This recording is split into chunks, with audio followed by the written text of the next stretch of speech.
Welcome to the Howard Ranch. My name's Taylor. I'm going to teach you how to build a fire in the fireplace in the Ranchette.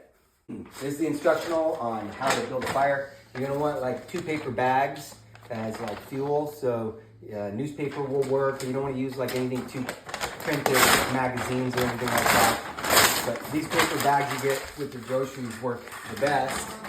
I think you want to tear them up. Wad them up, maybe tear them into like 4 pieces each. Wad them up tight, but not too tight. You want them to have air so that the flame can come out. And then we put our candles on top. Okay, so pile your paper up in the center and then take your kindling here and get your smaller pieces that are going to catch fire the quickest and stack them. And I like to do this log cabin stack where you stack like 4 in a row here across and then go 4 in a row the opposite direction. And usually I do this like 4 times, so it's a 4x4 block and 16 pieces of kindling total. So I got the kindling stacked with the paper. Get a lighter. It's in the kitchen, in the drawer next to the stove. Before you light the paper, you want to make sure that this right here is in line with the tube. See how it's long ways in line with the tube there. And then if it's like this, it's closing it, and that's where the smoke escapes, so you want it wide open. And vertical is wide open. Usually I just leave it wide open. Late at night, you might turn it a little bit to kind of close down the fire. The other control mechanism, well, there's this one here, and just don't touch that one. This one that just leave it pulled out the way it's at. Right here, don't touch it, okay? This one is open, and it needs to stay open.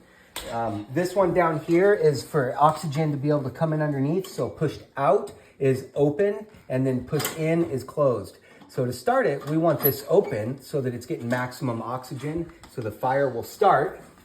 And once you get it going, and then like say for at night, you might stoke it up and you might close this. So push it in a little bit down here to close down the oxygen so that the fire will die down, but smolder all night and radiate heat. And then hopefully you'll have a hot bed of coals in the morning. And same thing with this one, you can tilt it slightly and so that it doesn't let the heat just rush out of the vent. So now everything's open. This one's open, it's vertical in line. This one's open, it's out. Yeah, okay. And then light the paper. You're gonna wanna light the paper from the back to the front so that you don't, well, make sure the lighter works.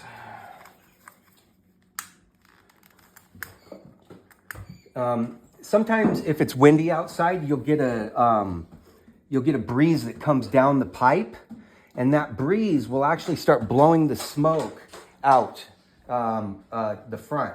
So you want to get this thing lit pretty quick so you can kind of close the door a little bit and keep that smoke from billowing into the house. And you'll see once I get it going a bit, I'll mostly close the door. I don't feel that breeze right now, so we may not have that issue.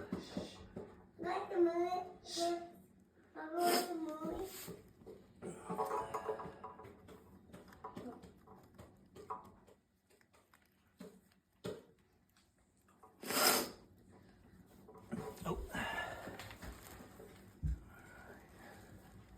I got the paper going a bit. You can see a lot of smoke kind of billowing, and if the door's all the way open, it's going to start billowing out. So I close the door mostly, but leave it open enough so that air can waft in there because it needs oxygen.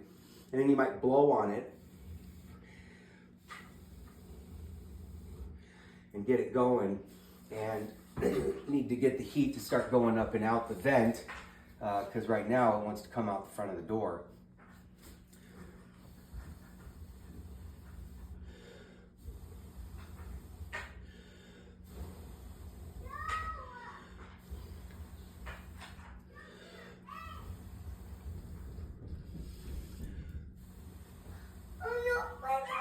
Once the wood starts burning and you can see the wood's on fire, we can put some larger logs on, and maybe don't start with the biggest log, but you know, a nice medium-sized log, and try to put it where the fire is going real good, and sort of exit on each other so that the fire can come up around both of the logs.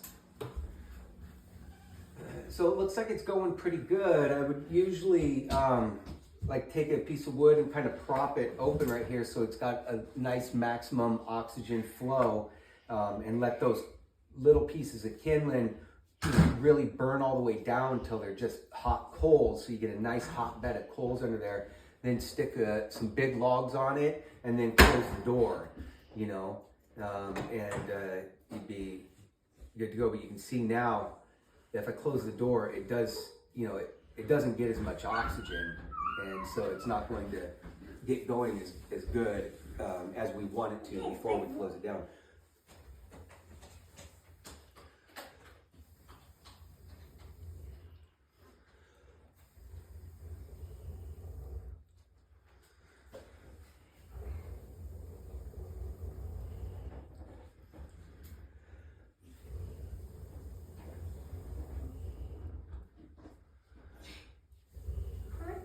So that's it. That's how you build a fire in the fireplace. If you have any questions, don't hesitate to ask us.